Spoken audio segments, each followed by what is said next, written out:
Ryan had always been the type of person who found peace in empty spaces. While most of his colleagues rushed out of the office the moment the clock hit 5, he stayed back. Not because his boss demanded it, but because those quiet hours after everyone left were his favorite part of the day. No ringing phones, no endless meetings, no small talk by the water cooler. Just him, his drafting table, and the soft hum of the building's air conditioning system. He worked as a junior architect at a mid-sized firm downtown, the kind of place where creative dreams often got buried under client demands and budget constraints. But Ryan didn't mind. He was patient.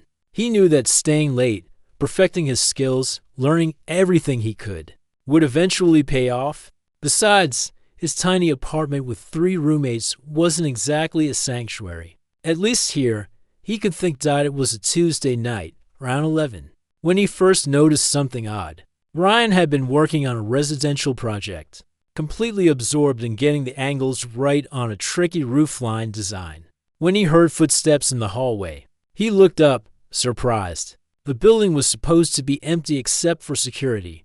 A woman walked past his office door. She had her laptop bag slung over one shoulder and was heading toward the elevators. He recognized her vaguely from the marketing department on the 3rd floor. They maybe exchanged a polite nod in the lobby once or twice, but nothing more. She had dark hair pulled into a messy bun and always wore colorful scarves.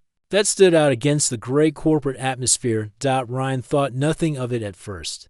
Maybe she had a deadline too. But then it happened again on Thursday. Same time, same person, same route to the elevators. And again on Monday. Always round 11. Always when he was there. By the 2nd week, his curiosity kicked in. Was she working on some huge project? He started paying more attention, listening for her presence in the building. The pattern was unmistakable. On nights when he stayed until midnight, she stayed until midnight. When he decided to leave early one Wednesday at 9, thinking he'd finally get some decent sleep, he saw her packing up her things at the exact same time. This wasn't coincidence anymore. This was deliberate. Ryan wasn't sure how to feel about it. Part of him wondered if he should be concerned, but honestly, he wasn't. There was something almost comforting about knowing someone else was in the building. During those late hours, the security guards rotated floors, so sometimes you could go hours without seeing another soul. Having another person nearby, even if they never spoke, made the empty office feel less hollow. One night, he decided to test his theory. He purposely stayed later than usual, until almost 1 in the morning. His eyes were burning from staring at the computer screen, but he pushed through, curious to see what would happen. Around 12:45, he took a break and walked to the small kitchen area on his floor to make coffee. That's when he saw her. She was standing by the coffee machine too, looking startled when he walked in. For a moment, they just stared at each other, both clearly surprised by the encounter. Her eyes were tired, with dark circles underneath. But there was something warm about her expression. Long night? Ryan asked, trying to sound casual as he grabbed a mug from the cabinet. She nodded quickly, a nervous smile crossing her face. Yeah, you too, I guess. Pretty much every night lately, he said, pressing the button on the coffee machine. The sound of brewing coffee filled the awkward silence between them. I'm Mira, by the way, she said suddenly, as if she'd been holding onto her name for weeks and finally found the right moment to share it. I work in marketing. 3rd floor, Ryan, architecture department. He extended his hand, and she shook it briefly. Her grip was firm, but her hand was cold, like she'd been sitting in the air-conditioned office for too long. I know, she said, then immediately looked embarrassed. I mean, I've seen you around. Late nights and all. Ryan grabbed his coffee and leaned against the counter, studying her face. She looked like she wanted to say something more, but was holding back. He decided not to push it. Well, it's nice to officially meet someone else who keeps these crazy hours. Mira smiled, more relaxed now. Yeah, it's nice not being the only ghost in the building. They stood there for another minute, sipping their coffee in comfortable silence. Then Mira glanced at her watch and seemed to panic slightly. I should get back to work. Lots to do. Sure, yeah, me too. She hurried out of the kitchen, leaving Ryan standing there with his coffee, more puzzled than before. Something about that interaction felt significant, though he couldn't quite put his finger on why. The way she'd said she knew him, the nervous energy in her movements, the fact that she'd rushed away so quickly over the next few days. Ryan became hyper-aware of Mira's presence in the building. He'd hear her footsteps sometimes, passing by his floor on her way to the stairwell. Occasionally, he'd catch a glimpse of her through the glass walls of the conference room. Working on her laptop with headphones on, he started varying his schedule more intentionally. Leave at 10 one night, stay until to the next. Every single time, without fail, Mira's pattern matched his. It was like she had some kind of radar tracking his movements. The rational part of Ryan's brain said he should find this weird, maybe even concerning. But the truth was, he found it fascinating. Why would someone go out of their way to stay late just to match someone else's schedule? What could possibly be the reason? One rainy Friday night, around 11:30, Ryan was packing up his things when the power flickered. The building's backup generators kicked in immediately, but the sudden darkness had been startling. He grabbed his bag and headed toward the elevators, ready to call it a night. That's when he heard it, a small, frustrated sound coming from the parking garage stairwell. He pushed open the door and found Mira standing next to her car, staring at a very flat tire with a look of complete defeat on her face. "You've got to be kidding me," she muttered, not noticing Ryan yet. "Need some help?" He called out. She jumped, spinning around with her hand on her chest. "You scared me. Sorry. Flat tire?" "Very flat tire," she sighed, gesturing at the deflated rubber. "And I don't even know where my spare is. I think it's under all the junk in my trunk." Ryan set down his bag. "Let me take a look. I've changed enough tires in my life for the next 40 minutes. They worked together in the dim parking garage lighting. Ryan handled most of the heavy lifting, while Mira held the flashlight from her phone and handed him tools from her emergency kit. The rain pounded against the concrete structure, creating a steady rhythm that somehow made the whole situation feel less stressful. "So," Ryan said as he tightened the last lug nut, "do you always stay this late, or is it a recent thing?" Mira was quiet for a moment. He could feel her weighing her words carefully. "Recent thing. Started about 2 months ago. Big project." Another pause. "Something like that." Ryan stood up, wiping his hands on a rag. "There. Should get you home safely. But you'll want to take it to a shop tomorrow." "Thank you," Mira said, and her voice carried genuine gratitude. "Really? You didn't have to do this. No problem. We late-night workers have to look out for each other, right?" She smiled at that, a real smile that reached her eyes. "Yeah, we do." They stood there in the parking garage, rain echoing around them, and something shifted in the air between them. Ryan realized he didn't want this moment to end. After the tire incident, everything changed between Ryan and Mira. Not dramatically. Not all at once, but in small, significant ways that made the late nights at the office feel different, better. The next Monday, Ryan found a thank you note on his desk. It was handwritten on marketing department letterhead. Short and simple. "Thanks for saving me from the parking garage disaster. Coffee's on me next time, Mira." At the bottom, she'd drawn a tiny sketch of a flat tire with a sad face on it. He couldn't help but smile. That evening, around 8:30, Ryan's phone buzzed. It was an email from an internal address he didn't recognize at first. Then he saw the name, Mira Osman. The subject line read, "Late Night Headquarters?" He opened it, curious. The message was brief. "There's a diner 2 blocks from the office that stays open until midnight. Their coffee is way better than the machine upstairs. Want to grab dinner before we both camp out here again?" No pressure. Ryan stared at the email for a solid minute, reading it 3 times. This was new territory. He'd been working late alone for almost a year, and it had become his routine, his ritual. But the idea of having company, specifically Mira's company, wasn't unwelcome. Actually, it was surprisingly appealing. He typed back, "Sure. What time?" Her response came within seconds, 7 tomorrow? And just like that, they had plans. The diner was called Riverside Cafe. Though there was no river anywhere nearby, It was one of those old-school places with cracked red vinyl booths, laminated menus that probably hadn't changed since the 90s, and a waitress who called everyone hun without irony. Ryan arrived first, sliding into a corner booth, and felt oddly nervous. This wasn't a date. This was just a coworkers grabbing food. Totally normal. Mira showed up 5 minutes later, slightly out of breath like she'd rushed to get there. She changed out of her work clothes into jeans and a sweater, her hair down instead of up. She looked different, more relaxed. "Sorry, I got caught in a last-minute meeting," she said, sliding into the booth across from him. "No worries. I just got here myself." They ordered quickly.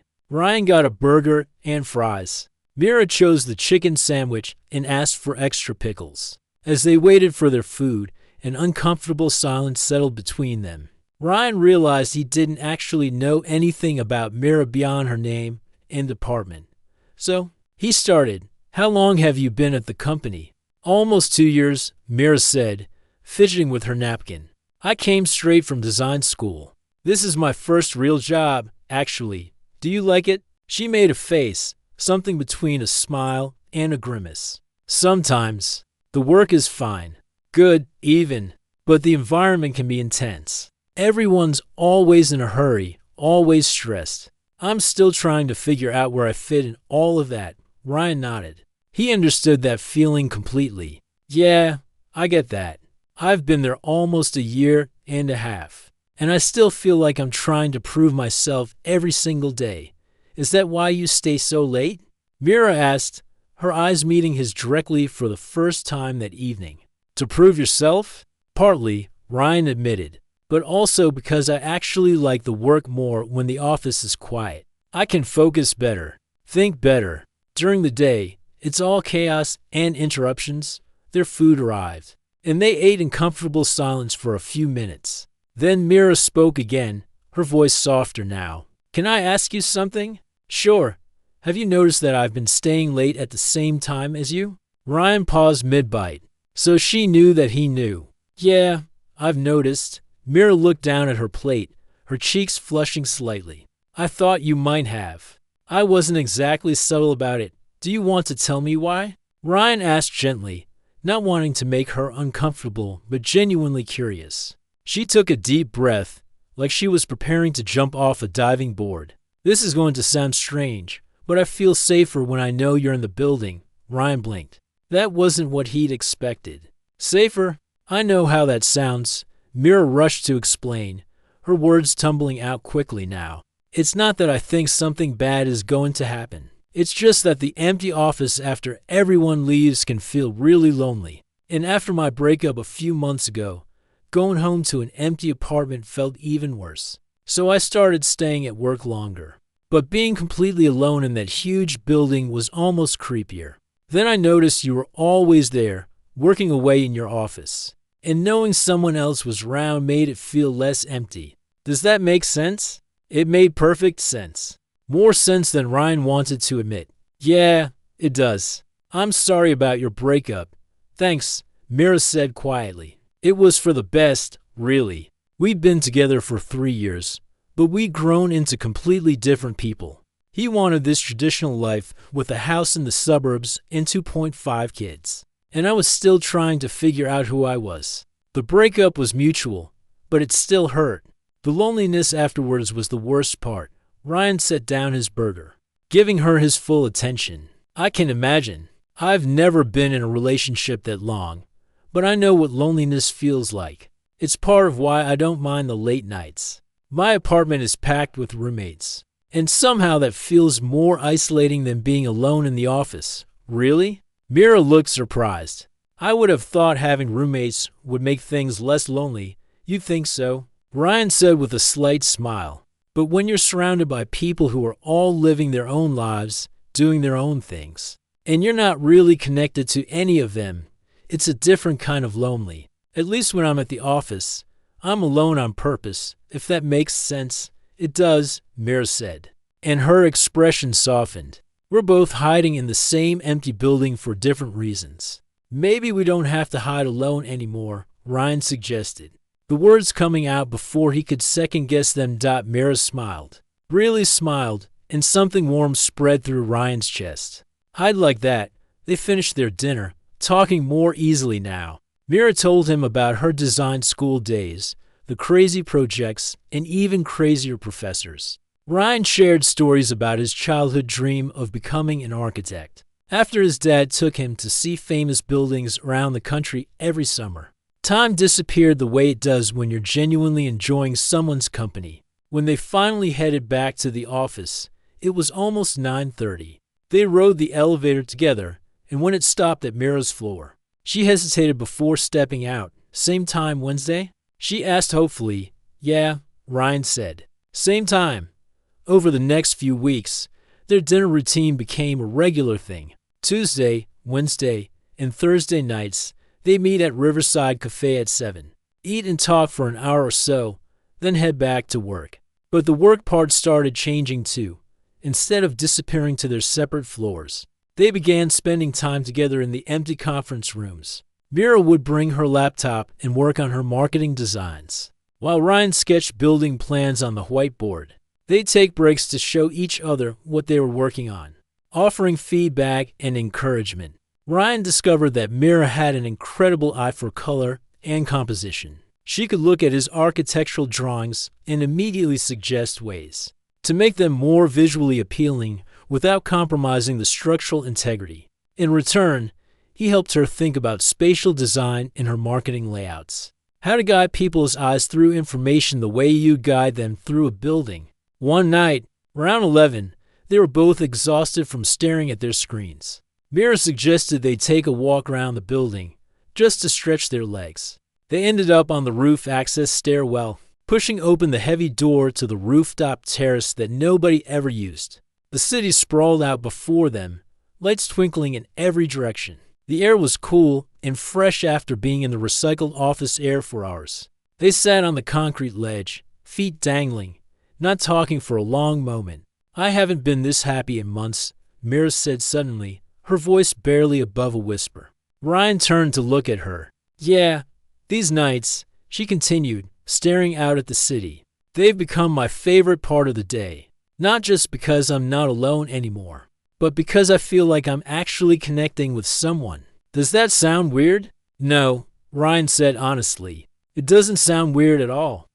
The moment on the rooftop changed something between Ryan and Mira. It was like they crossed an invisible line, moving from casual work friends to something deeper, something neither of them wanted to name yet, but both could feel.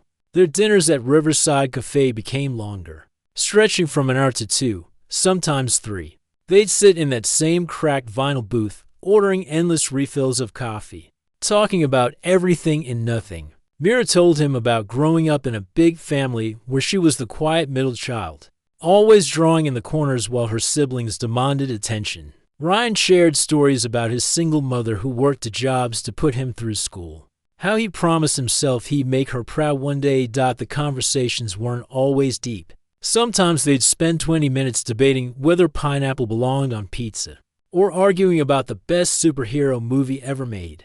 Mira had strong opinions about everything from topography to breakfast cereal, and Ryan loved how passionate she got about the smallest things. When she talked about design principles, her whole face lit up, her hands moving expressively to illustrate her points. One Thursday night, about a month into their routine, they were back at the office around 10. Ryan was working on a particularly frustrating design for a client who kept changing their mind about everything. He'd been staring at the same blueprint for 2 hours, getting nowhere. Mira appeared in his doorway, holding 2 bottles of water. You look like you want to throw your computer out the window. That obvious? Ryan ran his hands through his hair, frustrated. Your thinking face and your about to lose it face are very different, she said with a small smile, setting one of the water bottles on his desk. Want to talk about it? Ryan explained the project, the impossible demands, the constant changes. Mira listened carefully, then asked to see his designs. She studied them for a few minutes, her head tilted to one side in that way she did when she was really concentrating. Can I show you something? She asked. Please. She grabbed a marker and went to his whiteboard, quickly sketching out a few ideas. Her approach was completely different from his. Where he'd been thinking about structure and function, she was thinking about flow and feeling. Within 15 minutes, she'd helped him see the project from an entirely new angle. "You're brilliant," Ryan said without thinking. Staring at the whiteboard in amazement, Mira turned around, and their eyes met. She was standing close to him now, close enough that he could smell her perfume. Something light and floral. "We work well together," she said softly. "Yeah," Ryan agreed, his heart beating faster. "We really do." The air between them felt electric, charged with possibility. For a moment, Ryan thought about closing the distance between them. But Mira stepped back first, breaking the spell. "I should let you get back to work," she said quickly, heading toward the door. "Mira, wait." She paused in the doorway, looking back at him. "Thank you. Really? You just saved me hours of frustration," she smiled. But there was something complicated in her expression. Anytime after she left, Ryan sat there for a long time, not working, just thinking. He was falling for her. There was no point denying it anymore. Every late night, every shared meal, every conversation had been pulling him deeper. But he had no idea if she felt the same way. And he was terrified of ruining what they had by saying something. The next week, something happened that forced everything into the open. The company announced a major project, a rebranding campaign for their biggest client. It required collaboration between multiple departments, and somehow, Ryan and Mira got assigned to work together officially. Their boss, Mr. Peterson, called them both into his office on a Monday morning. "I've seen you to burning the midnight oil lately," he said, looking between them over his glasses. "That kind of dedication is exactly what this project needs. We need fresh ideas, creative thinking, and people who aren't afraid to put in the work. You've got 3 weeks to put together a presentation that combines architectural vision with marketing appeal. Think you can handle it?" "Absolutely," Mira said confidently.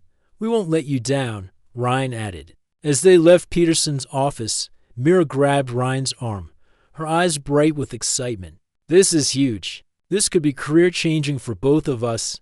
"I know," Ryan said, feeling the weight of it. "We need to make it perfect." They spent every evening for the next 2 weeks working on the project. Not just their usual late nights, but dedicated, focused collaboration. They'd take over the big conference room, covering the walls with sketches, color samples, mood boards, and architectural renderings. Ryan had never worked so intensely with another person before, and it was exhilarating. Mira challenged his ideas, pushed him to think bigger, made him consider angles he'd never have thought of on his own. And when she got stuck on something, he'd help her work through it, offering perspective and encouragement. They ordered takeout most nights, eating at the conference table surrounded by their work. Chinese food, pizza, Thai, whatever was still delivering late. They'd work until midnight, sometimes later, completely absorbed in what they were creating. One night, around 2 in the morning, they finally finished a major section of the presentation. Both of them were exhausted, surviving on coffee and determination. Mira leaned back in her chair, stretching her arms above her head. "I can't feel my brain anymore," she said with a tired laugh. "Mine stopped working around midnight," Ryan admitted. He stood up and walked to the window, looking out at the sleeping city below. "But I think what we've created is really good. Maybe even great." Mira joined him at the window. "We make a good team, the best team," Ryan said, and he meant it. They stood there in comfortable silence, shoulder to shoulder, both too tired to move but not ready to leave yet. The office felt like their private world, a place where only they existed. "Can I tell you something?" Mira asked quietly. "Always. When I first started staying late, it wasn't just about feeling safer or less lonely. I mean, that was part of it, but not all of it." She paused, gathering courage. 2 months ago, I saw something that changed everything for me." Ryan turned to look at her. "Waiting. There's this new intern, Kevin. He's young, just out of college, really nervous about everything. One day, Mr. Peterson was ripping into him in the hallway, really going hard on him for a tiny mistake. Everyone just walked by, pretending not to notice. But you stopped." Ryan remembered that day. Peterson had been unnecessarily harsh, and the kid looked like he was about to cry. You stood up for him, Mira continued, her voice soft. You didn't make a big scene. You just calmly explained to Peterson that it was a learning opportunity, that mistakes happen, and that Kevin was doing his best. And then after Peterson left, you took Kevin to get coffee and spent your lunch break helping him understand what he'd done wrong and how to fix it. That's just basic decency, Ryan said. Uncomfortable with the praise.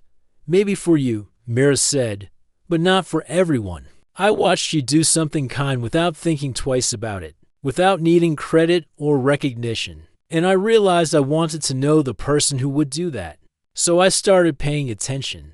I noticed you stayed late, and I started staying late too. I engineered every single one of those late nights just to be around you, to maybe get a chance to talk to you.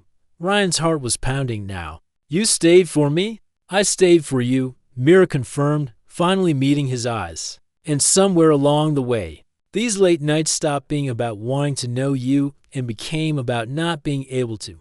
Imagine my days without you in them. The confession hung in the air between them. Ryan felt like he was standing on the edge of something momentous, something that could change everything. I've been looking forward to these nights more than anything else in my life, he said honestly. Every day at work, I'm just counting down the hours until we meet for dinner. You've made everything better, Mira. Not just the late nights, but everything, Ryan, she whispered. And he could hear everything she wasn't saying in the way she spoke his name. He reached out slowly, giving her time to pull away, and tucked a strand of hair behind her ear. She didn't move back. Instead, she leaned into his touch slightly, her eyes closing for just a moment. I'm falling for you, Ryan said, the words finally escaping after weeks of holding them back. I've been falling for you since that night in the parking garage, maybe even before that. Mira opened her eyes, and they were shining with unshed tears. I'm already there. I've already fallen. The space between them disappeared. Ryan cupped her face gently, and Mira rose up on her toes, meeting him halfway. Their first kiss was soft and sweet, tentative like a question being asked. Then Mira's hand slid up to his shoulders, and the kiss deepened, becoming an answer, a promise, a beginning. When they finally pulled apart, both breathing hard, the first light of dawn was starting to creep through the office windows. They looked at each other and started laughing, the kind of laugh that comes from pure joy and exhaustion combined. The sun's coming up, Mira said. Still in his arms. Best sunrise I've ever seen, Ryan replied, and kissed her again. The week after their first kiss felt like living in a dream. Ryan and Mira finished their presentation, and it was everything they'd hoped for and more. The combination of Ryan's architectural vision and Mira's creative marketing approach created something neither could have achieved alone. Their bosses loved it. The client loved it. For a few perfect days, everything felt right. They kept their relationship quiet at work. Not because they were hiding exactly, but because what they had felt too new, too precious to share with everyone yet. They'd exchange secret smiles across the office. Their hands would brush in the elevator, and everyone just thought they were friendly colleagues who'd bonded over the project. But their late nights changed completely. Now when they met for dinner at Riverside Cafe, Ryan would sit on the same side of the booth as Mira, their shoulders touching. They'd hold hands under the table while deciding what to order. Back at the office, they'd work in the same room, taking breaks to steal kisses in the empty hallways. One evening, about a week after everything changed between them, they were in Ryan's office. Mira was sitting on his desk while he explained his ideas for a sustainable housing project he'd been developing on the side. She loved watching him talk about architecture, the way his eyes lit up when he described how buildings could change lives. You should start your own firm, Mira said suddenly. Ryan laughed. Maybe someday. That takes money, connections, a portfolio that's way better than what I have now. You're more talented than you give yourself credit for, Mira insisted. These designs, Ryan, they're special. You're thinking about things most architects don't consider.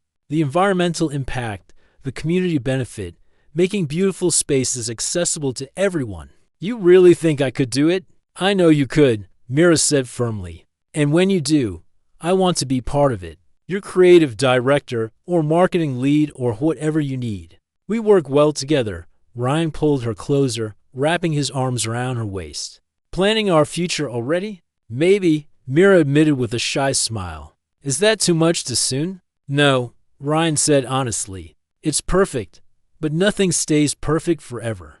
The following Monday, Mira came into work looking shaken. She avoided Ryan all morning, which immediately worried him. During lunch, he found her in the empty conference room where they'd spent so many late nights. Staring out the window. What's wrong? He asked, closing the door behind him. Mira turned around, and he could see she'd been crying. Derek showed up at my apartment last night. Derek, her ex-boyfriend. Ryan felt his stomach drop. What did he want?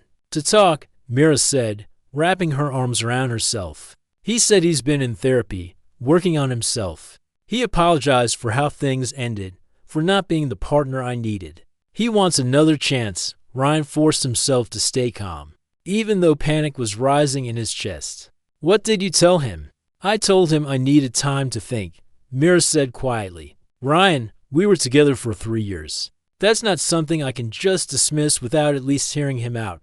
I understand, Ryan said. Even though he didn't, not really. Do you still have feelings for him? I don't know, Mira admitted, fresh tears spilling down her cheeks. I thought I was completely over him. I thought what we had was in the past. But seeing him again brought back all these memories, all these years we spent together. And now I'm confused. And I hate that I'm confused because what I have with you feels so real and so right. But what if I'm just using you to get over him? What if I'm not actually ready for this? Ryan felt like someone had punched him in the chest. Are you saying this was a rebound? No, Mira said quickly. I don't think so. But I need to be sure, Ryan. I need to know that what I feel for you is real and not just me running away from my failed relationship. That's not fair to you. So what are you saying? Mira took a shaky breath. I need space. Just for a little while. I need to meet with Derek, really talk to him, and figure out what I want. I need to make sure I'm choosing you for the right reasons. Not because you were there when I was lonely. Ryan wanted to argue. Wanted to tell her that what they had was obviously real. That anyone could see they belonged together. But he also understood what she was saying. He'd been the one there during her vulnerable time. Maybe she did need to be sure. How much space? He managed to ask, I don't know. A few weeks maybe? I just need to sort through my feelings without confusing everything. Okay, Ryan said. Even though nothing about this was okay. I'll give you space. Thank you, Mira whispered. I'm sorry. I'm so sorry. She left the conference room, and Ryan stood there alone, feeling the emptiness of the space more acutely than he ever had before. The same room where they laughed and worked and fallen for each other now felt hollow. The next 2 weeks were the longest of Ryan's life. He went back to his old routine of staying late alone, but now the empty office felt different. Every corner reminded him of Mira, the coffee machine where they'd first really talked, the conference room where they'd created something beautiful together, the rooftop where she told him she was happy. He threw himself into work, trying not to think about what Mira was doing, who she was meeting with. The worst part was seeing her during the day at the office. They pass each other in the hallway, exchange polite nods, and keep walking. It was torture being so close to her and so far away at the same time. Ryan started leaving the office earlier, not wanting to be there without her. He'd go home to his crowded apartment and lie in bed, staring at the ceiling, wondering if he'd lost her before he'd really had a chance to have her. One night, about 10 days into their separation, Ryan's phone buzzed with a text from an unknown number. It was Kevin, the intern he'd helped months ago. Hey Ryan, just wanted to say thanks again for everything you taught me. Mr. Peterson just promoted me to junior associate. None of this would have happened without you having my back. You're the kind of person I want to be. Ryan stared at the message for a long time. He'd forgotten about that interaction with Kevin, the one Mira had mentioned, the one that had made her want to know him. He'd just been doing what felt right, not thinking about recognition or credit. That's when it hit him. He couldn't control whether Mira chose him or not. All he could do was be himself. The same person who'd stood up for an intern because it was the right thing to do. The same person who changed her tire in the rain without expecting anything in return. If Mira couldn't see that what they had was real, then maybe it wasn't meant to be. But that didn't make it hurt any less. Part 5 on the 15th day of their separation. Ryan made a decision. He couldn't keep living in limbo, waiting for Mira to figure out her feelings. He needed to move forward with his life, regardless of what she decided. He'd been working on his portfolio for his dream architecture firm, the sustainable housing project he mentioned to Mira. That evening, he sent it out to 3 potential investors, people he'd been too scared to approach before. If nothing else good came from this heartbreak, at least it could push him to chase his actual dreams. The response came faster than he'd expected. 2 days later, one of the investors, a woman named Ms. Chen who specialized in green architecture, asked to meet with him. Ryan took a personal day from work and spent 3 hours in her downtown office, presenting his vision for affordable, sustainable housing. Ms. Chen listened carefully, asked thoughtful questions, and at the end of the meeting, she did something Ryan never expected. She offered him funding, not the full amount he'd need, but enough to start, enough to make his dream real. Ryan walked out of that meeting in a daze. He wanted to call someone, share his excitement with someone who would understand what this meant. And the only person he wanted to call was Mira. But he couldn't. She'd asked for space. And he was respecting that, even though it was killing him. That night, Ryan stayed at the office late out of habit. He was organizing his desk, planning his next steps for the new firm, when he heard footsteps in the hallway. His heart jumped, hoping, but he forced himself not to look up. Ryan. It was her. Mira stood in his doorway, looking exhausted but somehow more settled than the last time he'd seen her. Her eyes were clear, determined. "Mira," he said, trying to keep his voice neutral. "What are you doing here? Can we talk?" Ryan nodded, not trusting himself to say more. Mira came in and sat in the chair across from his desk. The same chair she'd sat in dozens of times before, but this time felt different. "Final, somehow. I met with Derek for times over the past 2 weeks," Mira began. "We had long conversations about everything, about our relationship, why it ended, what we both wanted." Ryan felt his chest tighten, but forced himself to listen. "He's different," Mira continued. "I can see that he's been working on himself, that he's genuine about wanting to change. And you know what I realized during those conversations? What? That I wasn't the same person anymore either. The Mira who dated Derek 3 years ago, who wanted to make that relationship work, who tried so hard to be what he needed, she doesn't exist anymore. I've changed. And the person I've become, the person I'm still becoming, that person wants different things." Ryan's heart was beating so hard he could hear it in his ears. "What does she want?" Mira stood up and walked around the desk, standing right in front of him. "The first night I met with Derek, I kept comparing everything about him to you. The way